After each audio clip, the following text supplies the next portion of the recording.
Next పోతే ఇప్పుడు పశ్చిమ బెంగాల్లో కూడా అదే పరిస్థితి అయిపోయింది. ఇప్పుడు చూడండి, న్యూస్ చూడండి, నేను చెప్పటం కాదు. పశ్చిమ బెంగాల్లో ముస్లింస్ దొరికిన హిందువులు చంపేస్తున్నారు, అమ్మాయిలు రేప్ చేస్తున్నారు, మసీదులో వచ్చి రాళ్ళు వేస్తున్నారు హిందువుల ఇళ్ల మీద, హిందూ గుళ్ళ మీద. మరి ఒక్క అట్లా దేశంలో కాదు, మాట్లాడుతుంటే ఒక దేశం కాదు ఇది. ప్రపంచ దేశాలన్నిట్లో కూడా ముస్లిం ఇలానే ఉన్నారు ముస్లింస్. ఏం చేయాలనుకున్నారు అలా చేసి? చంపేయాలి ముస్లింస్ ని. నేనైతే ముస్లిం చంపేయాలని పిలుపునిస్తాను.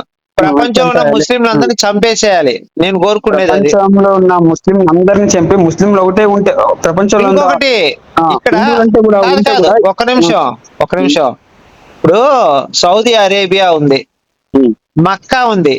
వాళ్ళు ఏం స్టేట్మెంట్ ఇచ్చారంటే అసలు పాకిస్తాన్ లో ఉన్నటువంటి ముస్లింస్ కానీ, ఇండియాలో ఉన్నటువంటి ముస్లింస్ అసలు ముస్లిమే కాదు వీళ్ళు అని వాళ్ళు స్టేట్మెంట్ ఇచ్చేశారు. మరి చూడు, ఇంకా వాళ్ళు కరెక్ట్ ముస్లింస్. ఈ పాకిస్తాన్ లో, ఇండియాలో ఉన్న వాళ్ళంతా మతం ఒకప్పుడు వీళ్ళంతా హిందువులే. ఔరంగజేబు కాలంలో, బాబర్ టైంలో వీళ్ళంతా మతం మారిన వాళ్ళు భయపెడితే. తెలుసా మీకు? అసలు ముస్లిం అనేవాడు ఇండియాలో ఉన్నాడా? బాబర్ వచ్చిన ముస్లిం తయారైంది ఇండియాలో.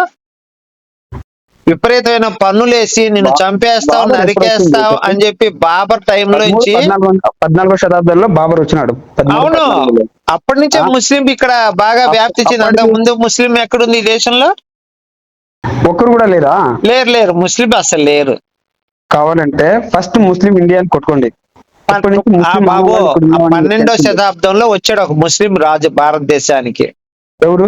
12వ శతాబ్దంలో ఒక దండయాత్రకు వచ్చి సగం భారతదేశానికి ముస్లిం రాజు ఉన్నాడు. ఫస్ట్ వచ్చింది బాబర్ కాదు. బాబర్ కంటే 12th సెంచరీలో ఇంకో ముస్లిం రాజు వచ్చాడు.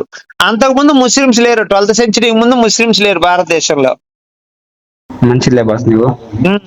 చూసుకోండి, నేను చెక్ చేసింది కాదు. ఫస్ట్ ముస్లిం రాజు దండయాత్రను మీరు కొట్టి చూడండి గూగుల్లో.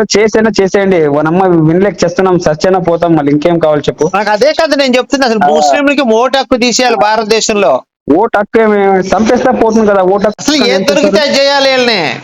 మతం ఇప్పుడు ఔరంగజేబు ఏం చేశాడంటే దొరికిన హిందువుల్ని, ఒక నిమిషం, ఔరంగజేబు ఏం చేశాడు, దొరికిన హిందువుల్ని చంపి మతం మారితే వాడు బతుకుతాడు, మతం మారకపోతే చంపేస్తాడు. సేమ్ హిందువులు కూడా ఇదే చేయాలి ముస్లింస్ పట్టుకొని. ఇప్పుడు నా కోరిక అది.